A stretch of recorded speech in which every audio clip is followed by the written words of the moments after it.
हाँ बेटा चेक करें, वॉइस आ रही है नहीं आ रही? अब आ रही होगी बेटा, एक बार चेक करो वापस, एक बार वापस चेक करें। ठीक है ठीक है। तो देखें बेटा, जो अपना 18 फरवरी को टेस्ट हुआ था, तो आज उसको एक बार डिस्कस कर लेते हैं। और कल सुबह आपका 9 बजे पेपर होगा और उसमें एल्काइन और बेंजीन आएगा। ठीक है। तो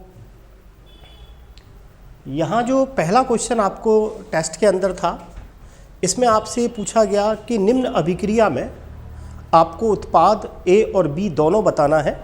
इसके अंदर आपसे ये नहीं पूछा गया कि आपको मेजर प्रोडक्ट बताना है। उसने ये कहा कि आपको 2 ब्रोमोब्यूटेन दिया हुआ है और आपने उसके अंदर अल्कोहलिक QH मिलाया, तो सीधी सी बात है, ये रिएक्शन तुरंत दिमाग में आनी चाहिए कि ये एल्किल हैलाइड का वी हाइड्रोहेलोजिनीकरण है।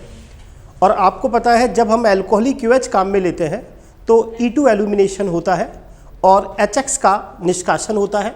ब्रोमीन से जुड़ने वाला पहला कार्बन अल्फा है, दूसरा कार्बन बीटा है। बीटा ये भी हो सकता है, ये भी हो सकता है। अगर आप हाइड्रोजन यहाँ से और Br यहाँ से निकालेंगे तब तो 2 ब्यूटीन बनेगा, और अगर आप हाइड्रोजन यहाँ से और Br यहाँ से निकालेंगे तो 1 ब्यूटीन बनेगा। इसीलिए जो इसका आंसर रहा वो क्या रहा? इसीलिए इसका आंसर थर्ड रहा, CH3CH डबल बॉन्ड CH3, इसका मतलब 2 butene, CH3CH2CH double bond CH2, इसका मतलब 1 ब्यूटीन। एल्किल हैलाइड का डिहाइड्रोहेलोजिनेशन है, अल्कोहलिक QH आपने मिलाया है। मैग्नीशियम का टाइप आप सबको पता है E2 होगा। 2 तरह के प्रोडक्ट बनना संभव है, लेकिन जो मेजर प्रोडक्ट होगा वो 2 ब्यूटीन होगा अकॉर्डिंग टू सेजेफ रूल। लेकिन अगर मान लीजिए ए और बी दोनों पूछ रहा है तो उस स्थिति में हम सबको पता है कि इसका आंसर क्या गया होगा, थर्ड इसका आंसर रहा होगा। नेक्स्ट क्वेश्चन, जो नेक्स्ट क्वेश्चन है ये हमें पता है ये अल्कोहल का निर्जलीकरण है और ये अम्ल उत्प्रेरित अल्कोहल का निर्जलीकरण है। सीधी सी बात है, यहाँ हमें जो कंपाउंड दे रखा है वो साइक्लोहेक्सिल मेथनॉल दे रखा है और हमने उसके अंदर H+ डाला हुआ है। अब आप सबको पता है कि जो H+ है वो इलेक्ट्रोफाइल है और हमें ये पता है कि जो ये अल्कोहल है ये क्या है, न्यूक्लियोफाइल है। H+ इस ऑक्सीजन के लोन पेयर पर अटैक करेगा, ऑक्सीजन अपने लोन पेयर इस H+ को देगा, ऑक्सीजन पर पॉजिटिव चार्ज आएगा, यहाँ से बॉन्ड टूटेगा और आप सबको पता है ये वाला कार्बोकैटायन बनेगा।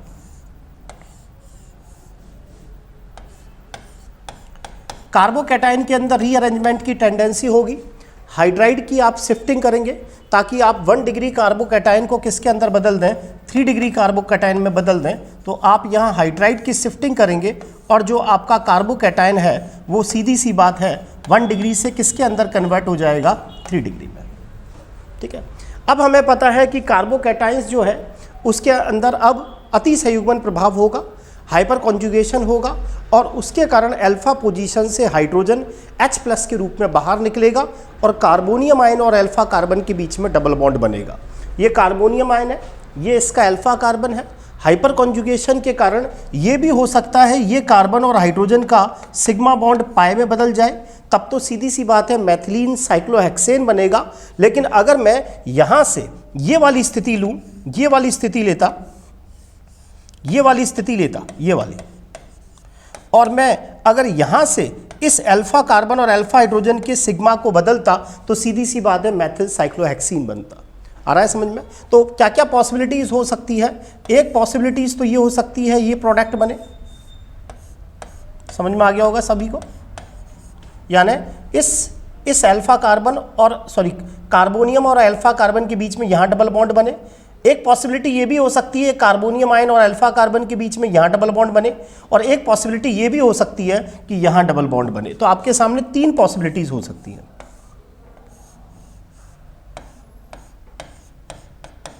और तीसरी पॉसिबिलिटी यह है,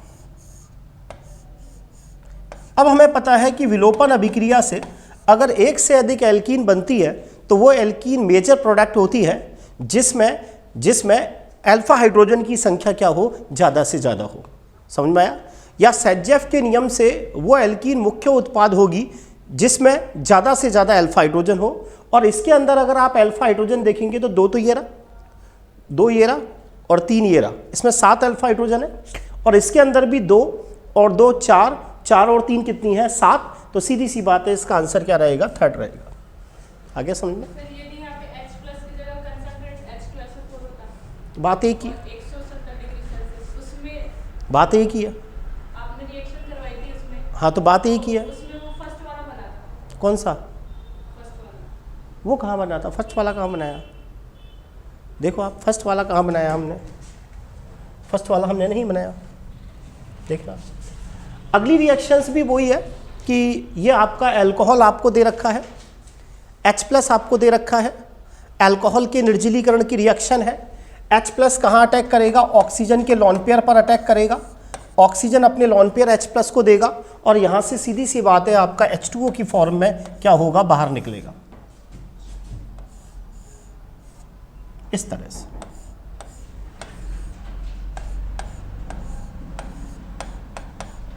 यही बना होगा ना सबका? अरे हाँ या ना? अब सीधी सी बात है, इस कार्बोनियम आयन और अल्फा कार्बन के बीच में क्या बनेगा? डबल बॉन्ड बनेगा। तो ये कार्बोनियम आयन और अल्फा कार्बन के बीच में यहाँ भी डबल बॉन्ड बन सकता है, यहाँ भी डबल बॉन्ड बन सकता है और यहाँ भी डबल बॉन्ड बन सकता है। लेकिन आप कार्बोनियम आयन और अल्फा कार्बन के बीच में यहाँ डबल बॉन्ड बनाएंगे।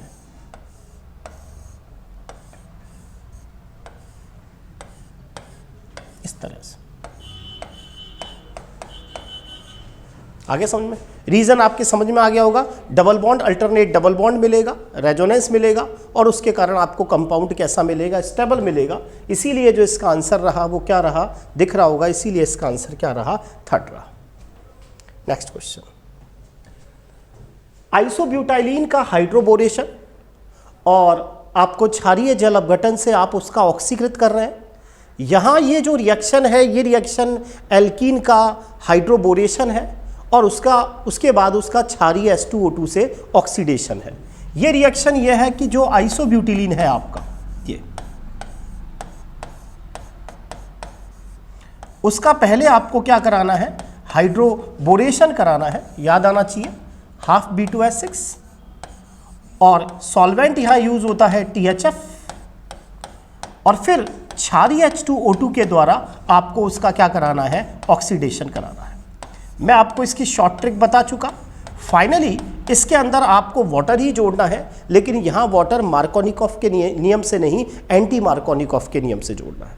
तो सीधी सी बात है, आप इस पाए को तोड़ोगे, सीधी सी बात है यहाँ H और OH जुड़ना है, एंटी मार्कोनिकॉफ के नियम से जुड़ना है। एंटी मार्कोनिकॉफ का नियम कहता है जहाँ फ्री रेडिकल स्टेबल बनेगा वहाँ H जोड़ोगे और ऑटोमेटिक दूसरी जगह क्या जुड़ेगा? OH जुड़ेगा। तो यहाँ H जुड़ेगा, यहाँ OH जुड़ेगा और आपका आंसर होगा आइसोब्यूटाइल अल्कोहल। ये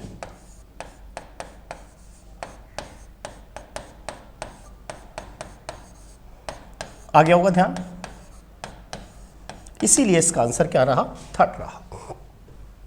अगला क्वेश्चन, वापस यही क्वेश्चन है। ये प्रोपीन है, इसमें हमने डाइल्यूट H2SO4 डाला और ये भी प्रोपीन है। पहले हमने इसकी रिएक्शन, इसका हाइड्रोबोरीकरण किया और उसके बाद क्षारीय H2O2 से रिएक्शन कराई। ये कह रहा है कि इससे तो A प्रोडक्ट बनता है और इससे B प्रोडक्ट बनता है। ये जो प्रोडक्ट A और B बनते हैं, इनके बारे में क्या बात सही नहीं है? तो जब आप प्रोपीन की रिएक्शन डाइल्यूट H2SO4 से कराओगे तो आपको पता है इसके अंदर जब प्रोपीन की रिएक्शन डाइल्यूट H2SO4 से कराते हैं तो इसके अंदर हम वाटर का ही एडिशन करते हैं और मार्कोनिकॉफ के नियम से करते हैं और इसके अंदर कार्बोकैटायंस का अगर रीअरेंजमेंट होता है तो वो भी करते हैं। याद करेंगे कि इसके अंदर जो H+ मिलता है वो तो एसिड से मिलता है और जो OH- मिलता है वो मुझे किससे मिलता है? वाटर से मिलता है। आ गया हुआ ध्यान? यहाँ मुझे पता है पाई इलेक्ट्रॉन की फाइनली क्या करोगे? शिफ्टिंग करोगे और ये जो 2 डिग्री का बनेगा कार्बोनियम आयन बनेगा, यहाँ तो पानी का OH जुड़ जाएगा और यहाँ पानी का क्या जुड़ेगा? H जुड़ेगा। यहाँ एसिड का H+ जुड़ जाएगा। आगे समझ में? लेकिन अगर आप यहाँ प्रोपीन का हाइड्रोबोरीकरण करा रहे हैं, फिर क्षारीय H2O2 से करा रहे हैं, तो इसमें भी वाटर का ही एडिशन होता है, लेकिन एंटी मार्कोनिकॉफ के नियम से होता है। एंटी मार्कोनिकॉफ के नियम से आप यहाँ और यहाँ फ्री रेडिकल बनाएंगे। जहाँ फ्री रेडिकल स्टेबल होगा वह H और दूसरी जगह ऑटोमेटिक क्या बनेगा? OH लगेगा। तो A प्रोडक्ट तो आपका ये है और B प्रोडक्ट आपका ये है।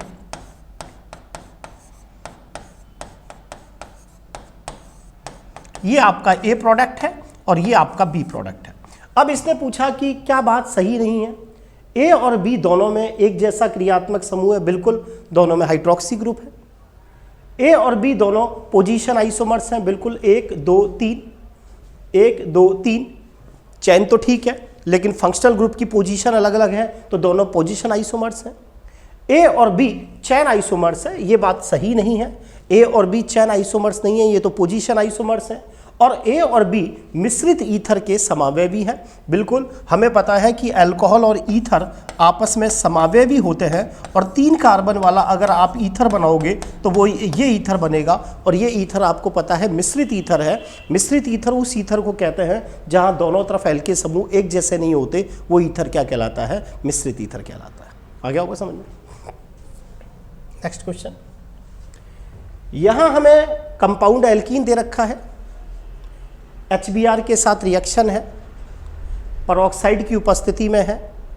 एल्कीन पर HX का योग परऑक्साइड की उपस्थिति में, एल्कीन पर HBr का योग परऑक्साइड की उपस्थिति में। तुरंत दिमाग में आना चाहिए, एंटी मार्कोनिकॉफ का नियम है, मुक्त मूलक योगात्मक अभिक्रिया की मैकेनिज्म लगेगी। मुझे पता है यहाँ फ्री रेडिकल मुझे बनाने हैं, ये पाई टूटेगा, तो यहाँ जो ये फ्री रेडिकल बनेगा वो ज़्यादा स्टेबल बनेगा, क्योंकि ये रेजोनेंस में पार्टिसिपेट करेगा। जो फ्री रेडिकल ज़्यादा स्टेबल बनेगा वहाँ H लगेगा, ऑटोमेटिक इसके साथ क्या लगेगा? Br लगेगा, यानी पीएच के साथ जो ये है CH, ये CS2 होना चाहिए, यानी ये है। देखो ये तो हो ही नहीं सकता, ये हो नहीं सकता। आगे बस में अब पीएच के साथ आपको पता है CS2, और C के साथ हमें पता है CS3, और साथ में इस C के साथ ही क्या लगेगा? Br लगेगा, इसीलिए इसका आंसर क्या रहा? सेकंड रहा। आगे समझ में? नेक्स्ट क्वेश्चन, 1-क्लोरोब्यूटेन की रिएक्शन अल्कोहलिक OH के साथ कराओ। आपको पता है अल्कोहलिक OH के साथ E2 एलिमिनेशन होता है, जनरली E2 एलिमिनेशन ही होता है अगर हमको कोई चार्म ना मिले, तो कोई अदर स्थिति ना मिले। अल्कोहलिक OH अगर हम डालते हैं तो यहाँ जो अटैकिंग स्पीसीज होती है वो आप सबको पता है इथॉक्साइड आयन होता है, और सबको पता है कि यहाँ जो मैकेनिज्म का टाइप होगा वो E2 मैकेनिज्म होगी। E2 मैकेनिज्म में किसी तरह का कोई रीअरेंजमेंट नहीं होता। क्लोरीन से जुड़ने वाला पहला कार्बन अल्फा कार्बन है, दूसरा कार्बन बीटा है, बीटा से H, अल्फा से Cl निकलेगा, और फाइनली आपका जो प्रोडक्ट है वो क्या बनेगा? 1-ब्यूटीन बनेगा। नेक्स्ट क्वेश्चन, 2-ब्यूटाइन का अपचयन कराना है, सोडियम और लिक्विड अमोनिया। इस साल भी ये क्वेश्चन आया था आपके सेकंड ग्रेड में। 2-ब्यूटाइन, मुझे इसका अपचयन कराना है। अपचायक पदार्थ काम में लिया है सोडियम के साथ लिक्विड अमोनिया। याद करेंगे इस अपचयन को बर्च अपचयन कहते हैं, और बर्च अपचयन के द्वारा जो एल्कीन्स बनती है वो कौन सी एल्कीन बनती है? ट्रांस एल्कीन बनती है, और यहाँ एल्काइन का आंशिक हाइड्रोजनेशन होता है, और एल्काइन से क्या बनता है? एल्कीन्स बनती है, और एक H यहाँ जुड़ेगा, एक H यहाँ जुड़ेगा, और जो एल्कीन्स बनेगी वो ट्रांस बनेगी। देखें ये जो रिएक्शन है, ये रिएक्शन है मर्क्यूरिक एसीटेट और वाटर के साथ, और सोडियम बोरोन हाइड्राइड। तो ये रिएक्शन मैंने आपको लिखा ही नहीं है, लेकिन आप ध्यान रखेंगे ये रिएक्शन कहलाती है ऑक्सीमर्क्यूरेशन और विमर्क्यूरीकरण। क्योंकि ऑक्सीमर्क्यूरीकरण का मतलब ये हुआ कि पहले हम इसके ऊपर ऑक्सीजन और मर्क्यूरी जोड़ेंगे, तो ये ऑक्सीमर्क्यूरीकरण है, और फिर हम विमर्क्यूरीकरण करेंगे, जो हमने मर्क्यूरी जोड़ी है उसको बाहर निकालेंगे। इस रिएक्शन को ऑक्सीमर्क्यूरेशन विमर्क्यूरेशन कहते हैं, जिसके अंदर रिएजेंट काम आता है मर्क्यूरिक एसीटेट, वाटर और सोडियम बोरोन हाइड्राइड। इसमें क्या ध्यान रखना है? इसमें आपको वाटर का ऐड करना है, मार्कोनिकॉफ के नियम से करना है, लेकिन किसी तरह का रीअरेंजमेंट नहीं करना। किसी तरह का क्या नहीं करना? रीअरेंजमेंट नहीं करना। देखो जब आप डाइल्यूट H2SO4 डालते हो एल्कीन में, तब भी वाटर का ऐड होता है, मार्कोनिकॉफ के नियम से होता है, लेकिन उस समय कार्बोकैटायन का रीअरेंजमेंट होता है। यहाँ भी ऑक्सीमर्क्यूरीकरण विमर्क्यूरीकरण करोगे तब भी वाटर का ही ऐड होगा, मार्कोनिकॉफ के नियम से होगा, लेकिन किसी तरह का कोई भी कार्बोकैटायन का क्या नहीं होगा? रीअरेंजमेंट नहीं करना है। तो सीधी सी बात है, मैं इसको यूं ही शिफ्ट करूंगा, क्योंकि ऐसे शिफ्ट करने पर जो कार्बोकैटायन बनेगा वो कैसा बनेगा? ज़्यादा स्टेबल बनेगा। हमें पता है एल्कीन मुख्यतः इलेक्ट्रोस्नेही योगात्मक अभिक्रिया दिखाता है, और उसके अंदर मध्यवर्ती मुझे कार्बोनियम आयन स्टेबल से स्टेबल बनाना है, तो ये कार्बोनियम आयन स्टेबल बनेगा। तो यहाँ तो जुड़ जाएगा पानी का OH, और यहाँ पानी का क्या जुड़ेगा? H जुड़ेगा, और ऐसा ऑप्शन आपको दिखाई दे रहा होगा कौन सा है? थर्ड है। सर ये ऐसे क्या हाँ, ये ऐसे अल्फा हाइड्रोजन थोड़ी देखना है। पहले तो हमें पता है कि इसके ऊपर सीधी सी बात है, मैग्नीशियम के द्वारा H+ अटैक करेगा, H+ इसके पाई इलेक्ट्रॉनों को खींचेगा, तो पाई इलेक्ट्रॉन शिफ्ट होंगे। तो इसीलिए यू शिफ्ट क्यों कर रहे हैं? क्योंकि ये जो कार्बोनियम आयन है वो रेजोनेंस में क्या करेगा? पार्टिसिपेट करेगा, इसीलिए प्लस का बनेगा। और यहाँ पानी का OH जुड़ जाएगा और यहाँ पानी का H जुड़ेगा, तो फाइनली आपका आंसर 3rd हो जाएगा। आ रहा समझ? अगला क्वेश्चन, आपको यहाँ 4 एल्कीन्स दे रखी है और आपको ये बताना है कि कौन सी एल्कीन ज़्यादा स्टेबल है और कौन सी कम एल्कीन स्टेबल है। जैसे एक तो है 1 पेंटीन,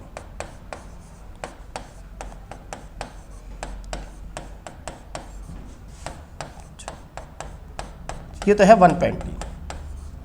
इस 1 पेंटीन के अंदर आप देखोगे तो केवल अल्फा हाइड्रोजन 2 है। आई बात समझ में? फिर आपको 2 पेंटीन दे रखा है,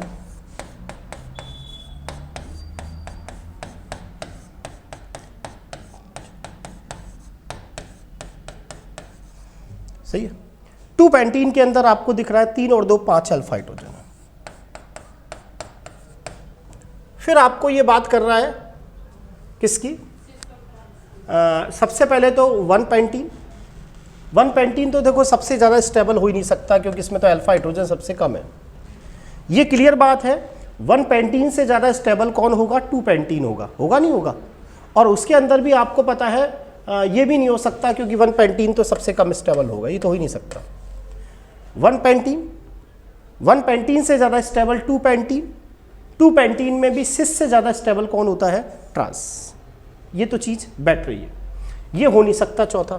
क्यों? क्योंकि 1 पेंटीन से ज़्यादा स्टेबल ट्रांस, 2 पेंटीन से ज़्यादा स्टेबल सिस नहीं हो सकता। हमें पता है सिस से ज़्यादा हमेशा कौन होगा? ट्रांस। तो इसका आंसर तो आपको 3rd ही दिख रहा है। और ये अगर आप स्ट्रक्चर बनाएं 2 मिथाइल 2 ब्यूटीन की,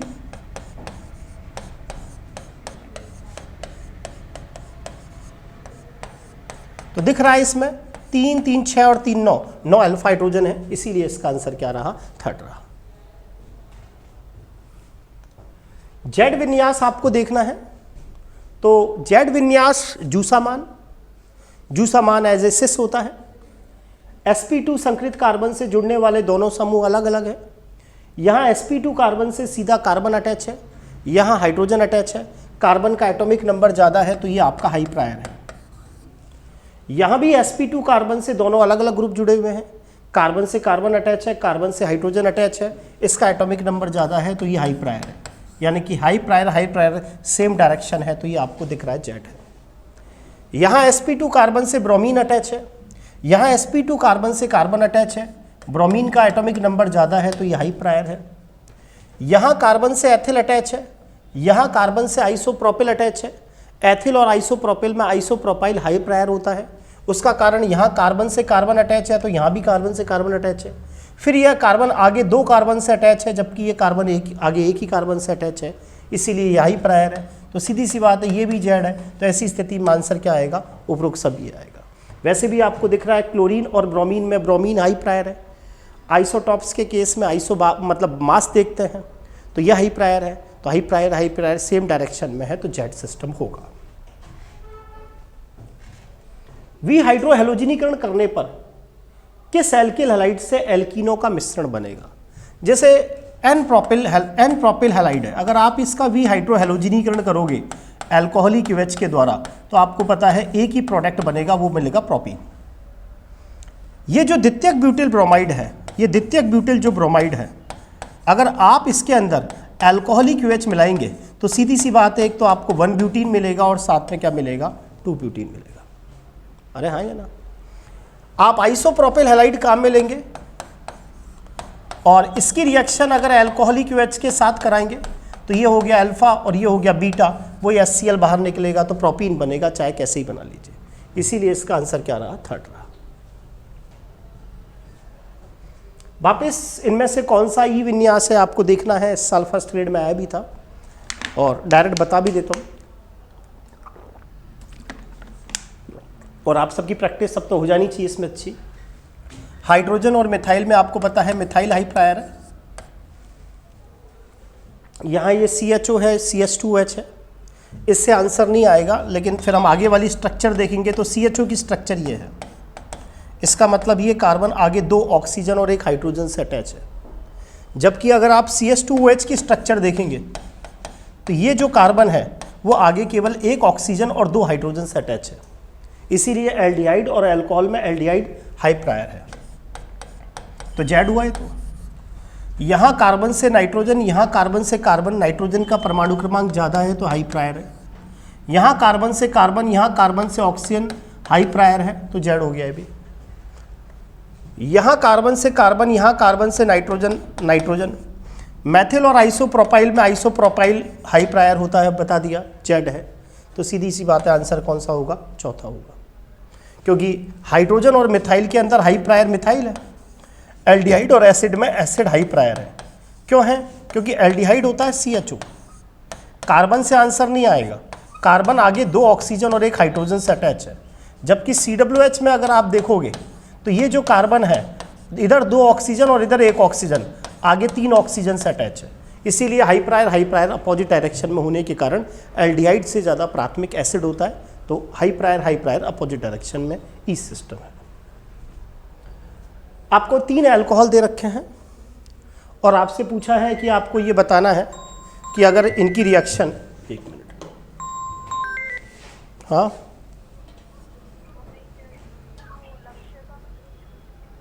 हाँ बता देना मुझे, है ना, ठीक है, मैं क्लास में था, बता देना जैसा भी।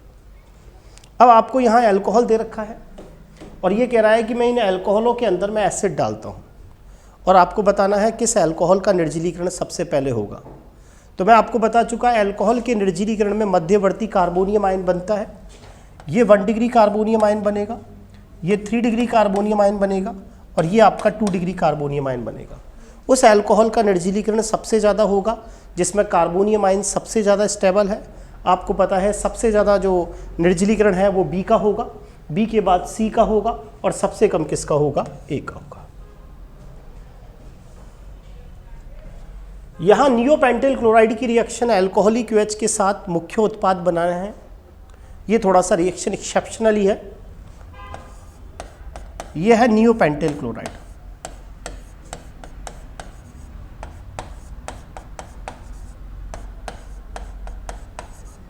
जब आप इसमें अल्कोहलिक OH मिलाते हो तो ये तो कन्फर्म है कि अल्कोहलिक OH हमेशा एलिमिनेशन रिएक्शन करता है और जनरली E2 मैकेनिज्म ही काम में लेता है।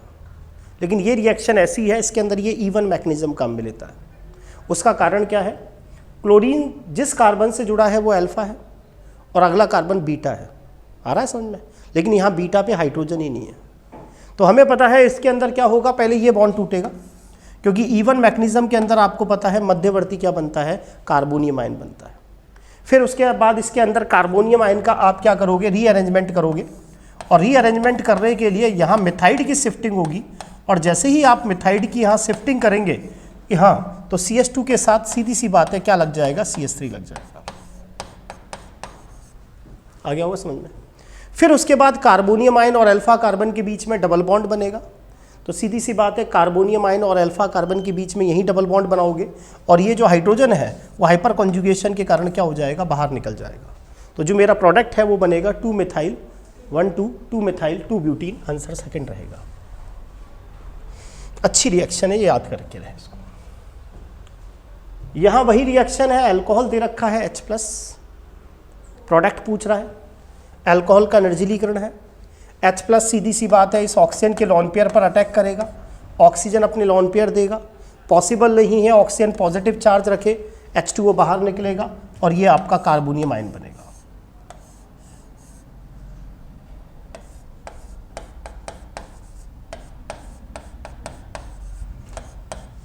टू डिग्री कार्बोनियम आयन बनेगा। मिथाइड की शिफ्टिंग करोगे या हाइड्राइड की शिफ्टिंग करोगे? बोलो किसकी शिफ्टिंग करोगे? हाइड्राइड की शिफ्टिंग कर लेते हैं। ये अपना कार्बोनियम आयन बनेगा। सीधी सी बात है, ये कार्बोनियम आयन अगर मैं यहाँ हाइड्राइड की शिफ्टिंग करूँ तो ये स्थिति बनेगी, क्योंकि मिथाइड और हाइड्राइड में पहले जो प्राथमिकता मिलती है वो आपको पता है किसको मिलती है? हाइड्राइड को मिलती है। आगे समझ में? अब इस कार्बोनियम आयन और अल्फा कार्बन के बीच में यहाँ डबल बॉन्ड बनाओगे तो ऐसा आंसर आपको समझ में आ रहा होगा, है क्या ऐसा आंसर? 4 इसका आंसर है।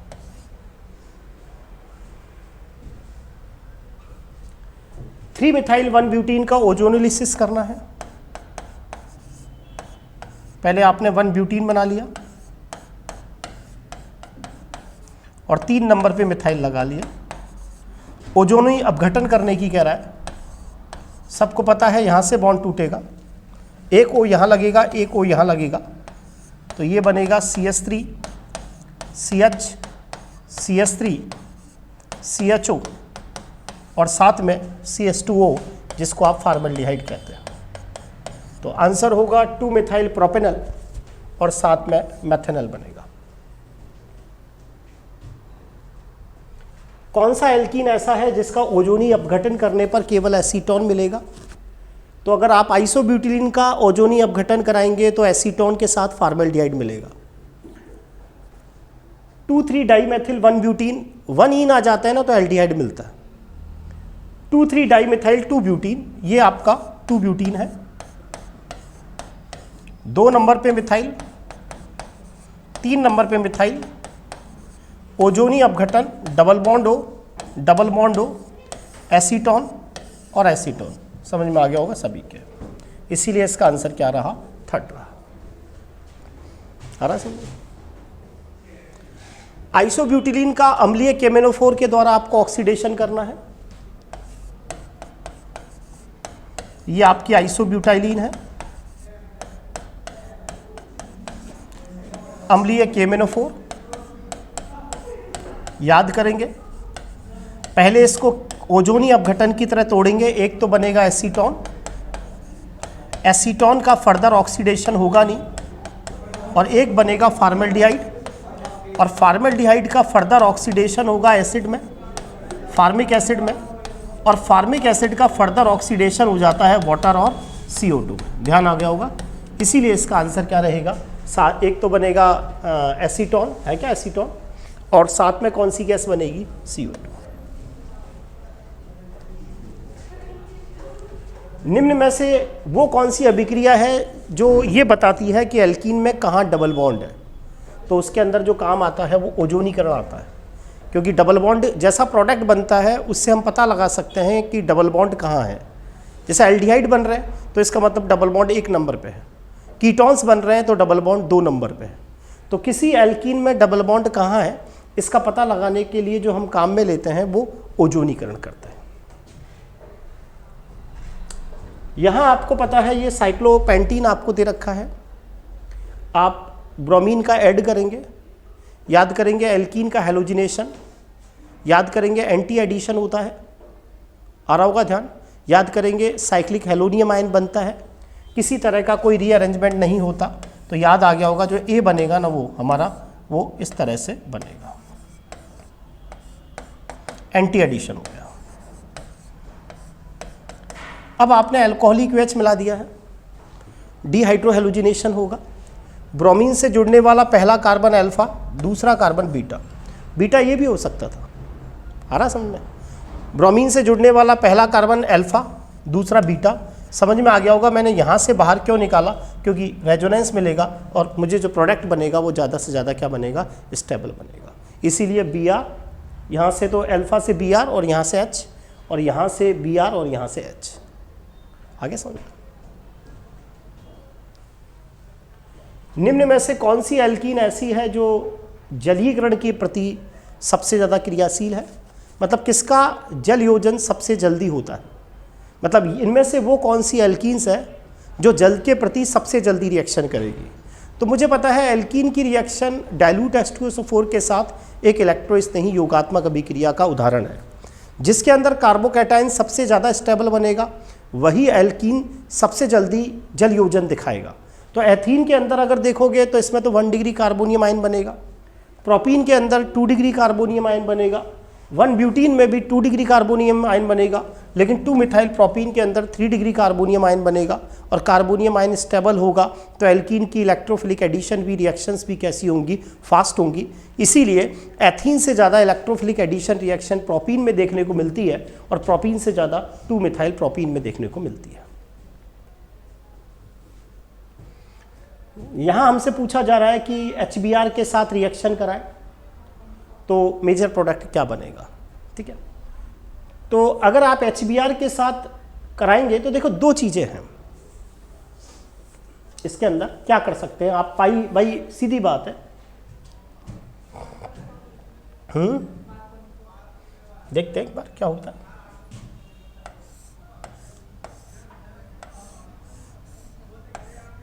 ये आपका मैथिलीन साइक्लोहेक्सीन है, रिएक्शन HBr के साथ।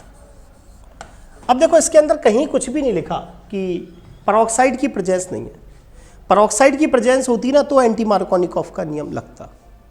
अब तो सीधी सी बात है कि क्या करोगे आप, वही नियम लगाओगे, मार्कोनिकॉफ का नियम।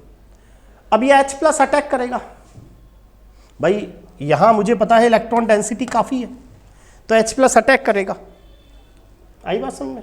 अब H+ अटैक करेगा तो यहाँ अटैक करेगा।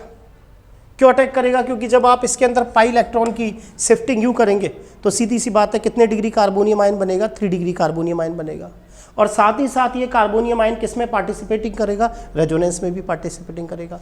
इसीलिए H+ जैसे ही अटैक करेगा ये अपने पाई इलेक्ट्रॉन की शिफ्टिंग यूँ कर लेगा इस तरह से, और यहाँ H+ जुड़ जाएगा। आ रहा समझ में, ठीक है। अब आप सबको पता है कि जो ये कार्बोनियम आयन बनेगा ये क्या करेगा, अपना रीअरेंजमेंट करेगा। क्या करेगा, रीअरेंजमेंट करेगा। अब दो चीज़ें हैं, अब ये चार्ज जितना ज़्यादा फैलेगा कंपाउंड को उतनी ज़्यादा क्या मिलेगी, स्टेबिलिटी मिलेगी। भाई अब ये जो कार्बोनियम आयन बनेगा ये क्या करेगा, ये रेजोनेंस के अंदर क्या करेगा, पार्टिसिपेटिंग करेगा, होगा नहीं होगा। और रेजोनेंस में पार्टिसिपेटिंग करेगा तो चार्ज फैलेगा, और चार्ज फैलेगा तो कंपाउंड को क्या मिलेगी, स्टेबिलिटी मिलेगी। तो ये चार्ज फैलकर यहाँ जाएगा। अरे आया समझ में। इसीलिए यहाँ पर अगली स्टेप में क्या जुड़ जाएगा, अगली स्टेप में यहाँ पर क्या जुड़ जाएगा, Br जुड़ जाएगा। आई बस में आइसोब्यूटीन HBr H2O2, ये आइसोब्यूटिलीन है, ये एंटी मार्कोनिकॉफ का नियम है।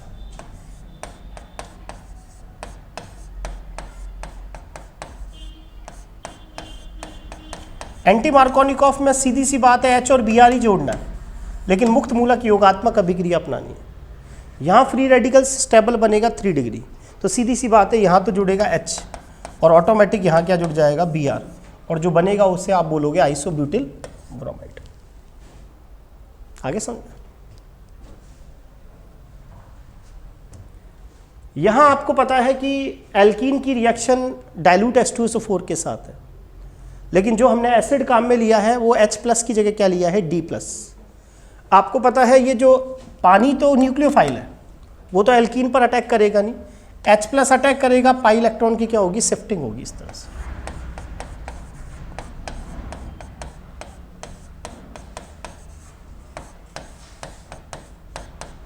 और यहाँ D जुड़ जाएगा। 2 डिग्री कार्बोनियम आयन किस में शिफ्ट होगा, 3 डिग्री में, यानी ये प्लस इधर आ जाएगा और H इधर चला जाएगा, और यहाँ पानी का क्या जुड़ जाएगा, OH है सा ऑप्शन। CH3 C के साथ CH3 4th।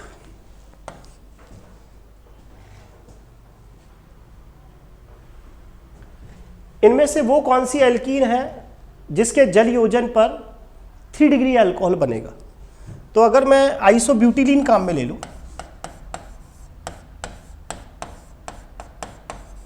और इसका जल योजन कराऊं H+ और वाटर, तो पाई हुई तो शिफ्ट करोगे, तो इस प्लस के साथ तो यहाँ जुड़ जाएगा पानी का OH और यहाँ एसिड का जुड़ेगा H, तो सीधी सी बात है आपका कितने डिग्री अल्कोहल बन जाएगा, 3 डिग्री अल्कोहल बन जाएगा। ये क्वेश्चन वापस रिपीट हो गया। 1 chlorobutane alcoholic OH E2 magnesium, केवल क्या बनेगा, 1 ब्यूटेन बनेगा। 2,3 डाइमेथिल 2 ब्यूटेनॉल पहले बना लिया हमने, 3,3 डाइमेथिल 2 ब्यूटेनॉल, 2 ब्यूटेनॉल बना लिया।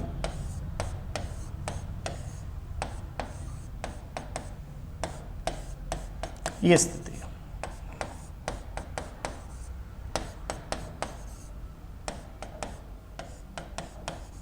ठीक है, यही तो है, नंबरिंग यहीं से तो करोगे। H2SO4 है, अब तो डायरेक्ट याद हो गया होगा, कार्बोनियम आयन बनेगा।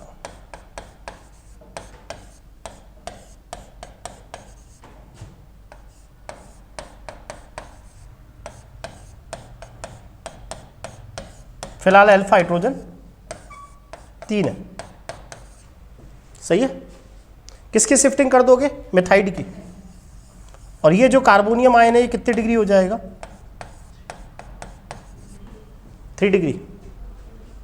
और अल्फा हाइड्रोजन बढ़कर 3 3 6 और 1 7 हो जाएंगे। अब इस कार्बोनियम आयन और अल्फा कार्बन के बीच में यहाँ डबल बॉन्ड बन जाएगा, हाइड्रोजन H+ के रूप में बाहर निकल जाएगा। तो आंसर होगा 2,3 डाइमेथिल 2 ब्यूटीन। आगे समझ में? 2 ब्यूटाइन का अगर आप अपचन सोडियम और लिक्विड अमोनिया से करोगे तो आपको पता है कौन सी ब्यूटीन बनेगी? ट्रांस 2 ब्यूटीन बनेगी। और लिंडलार अगर कैटलिस्ट काम में लेंगे तो हमें पता है सिस 2 ब्यूटीन बनती है। सिस 2 ब्यूटीन है, एंटी एडिशन होता है, याद करेंगे।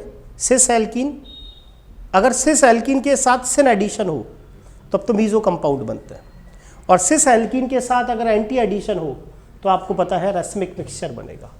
क्या बनेगा? रैस्मिक मिक्सचर बनेगा। और ऐसा ऑप्शन आपको पता है कौन सा है? तीसरा है। 50% डी फॉर्म और 50% क्या बनेगी? एल फॉर्म बनेगी प्रोडक्ट की। 3,3,3 ट्राइक्लोरोप्रोपीन पर HCl का योग है, ये आपका प्रोपीन। 1 2 3 और 3 पर हाइड्रोजन की जगह 3 क्लोरो है, ठीक है। अब ये जो CCl3 है ना, इसका माइनस आई इफेक्ट है, तो ये माइनस आई इफेक्ट होने के कारण ये क्या करेगा? अपनी ओर इलेक्ट्रॉन खींचेगा, उस चक्कर में पाई इलेक्ट्रॉन की शिफ्टिंग इसमें यूँ हो जाएगी। आगे समझ में? ये वाला हिस्सा प्लस का हो गया और ये वाला हिस्सा माइनस का हो गया। तो यहाँ तो पानी का जुड़ जाए, यहाँ तो HCl का जुड़ जाएगा H, और यहाँ क्या जुड़ जाएगा? Cl, CS2Cl, यानी ये स्थिति इस तरह से हो जाएगी।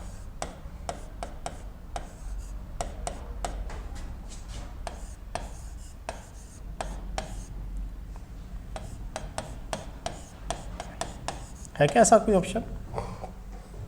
CCl3 C, यहाँ H बैलेंसिंग नहीं की ना पूरी। CCl3 CH2 CH2Cl।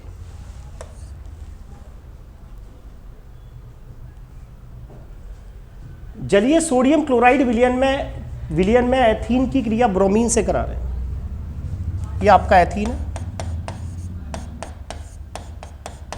ब्रोमीन से करा रहे हैं। और साथ में एक पानी भी है और नमक भी है।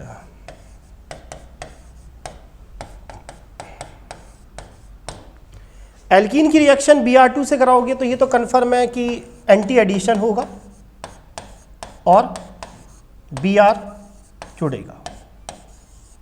मैकेनिज्म मैं सारा बता चुका हूं कि इसके अंदर विषमाक्ष विखंडन होता है, एक प्लस बनता है और एक माइनस बनता है।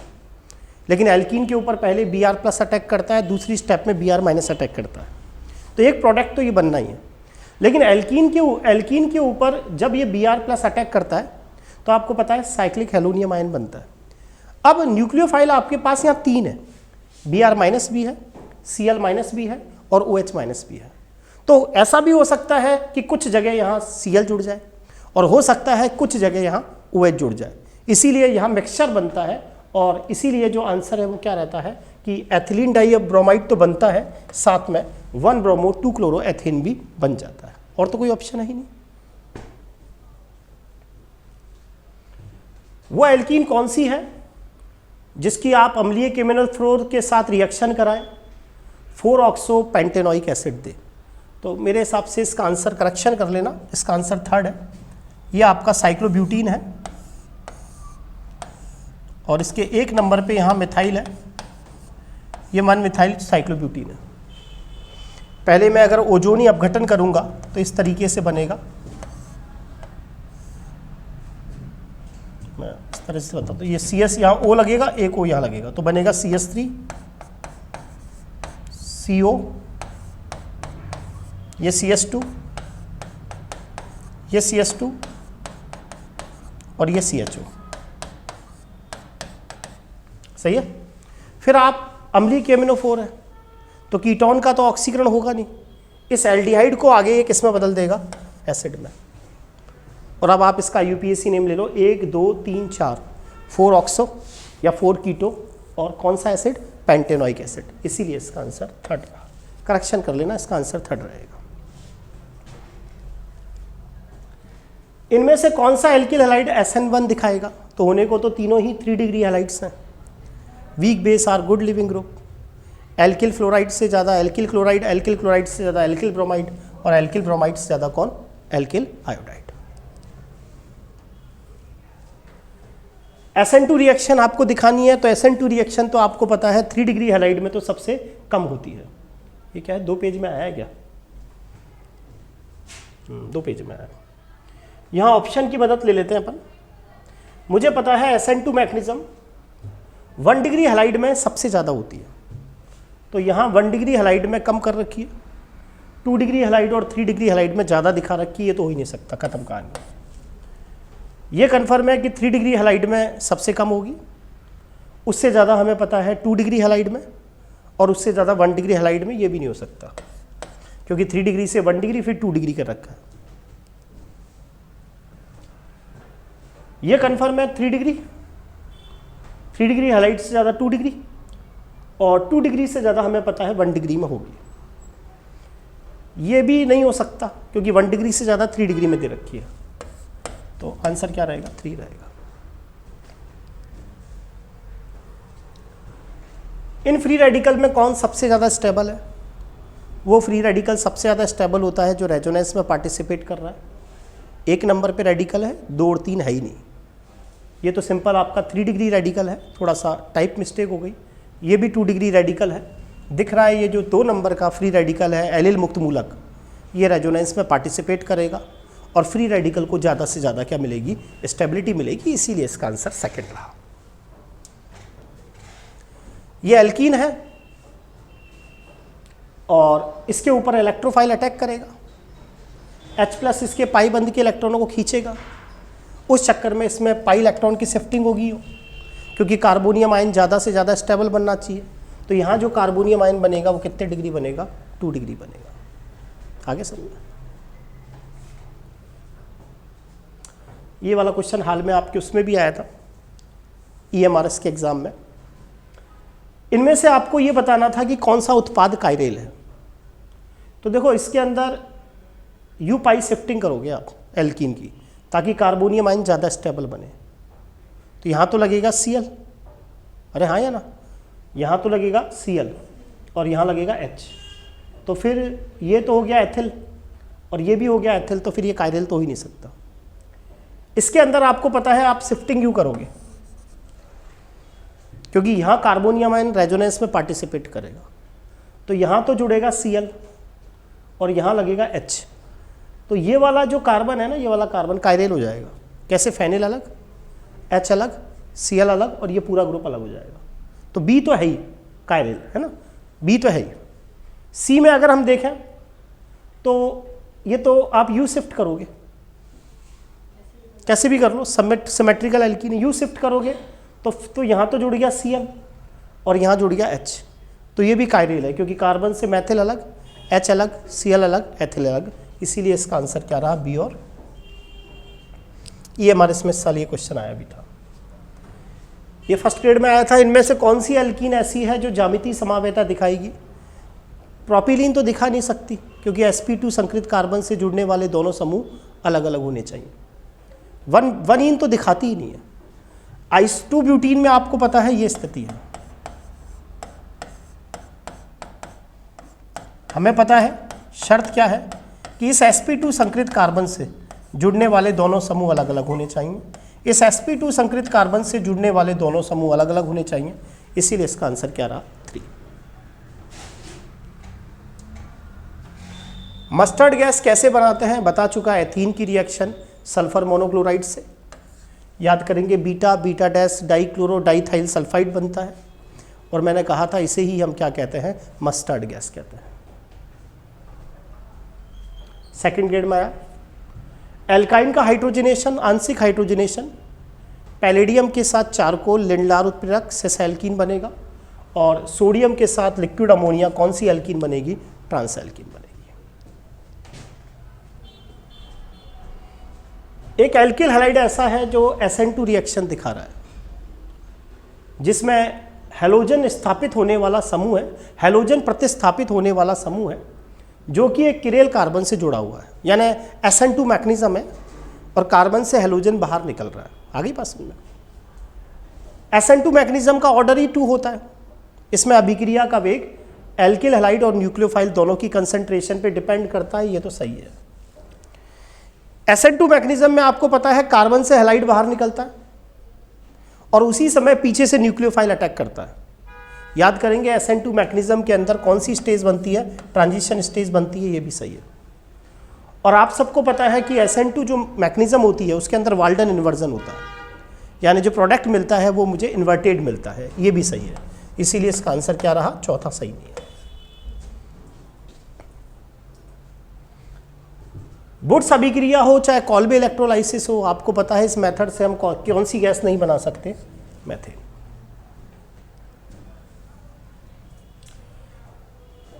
एक एल्कीन की ओजोनी अपघटन कराने के पश्चात जल और जिंक से अभिक्रिया से एसीटोन और फॉर्मेल्डिहाइड बनना चाहिए। तो सीधी सी बात है 2 मिथाइल प्रोपीन आप देख लें,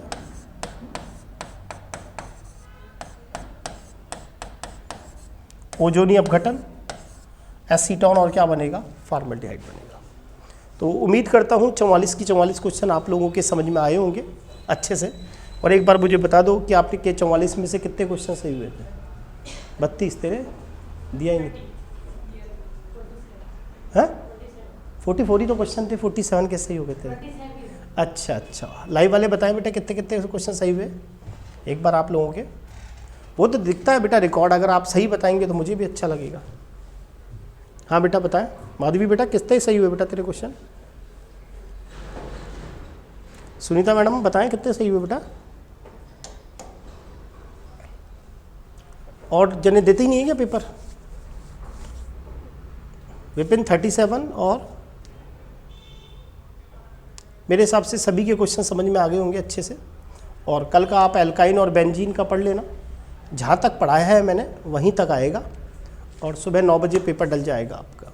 ठीक है बेटा, आज के लिए इतना, थैंक यू। वो 2-3 रिएक्शन बची हैं तो उसको मंडे को ही अपन करा के फिर एल्किल लाइट चालू कर देंगे।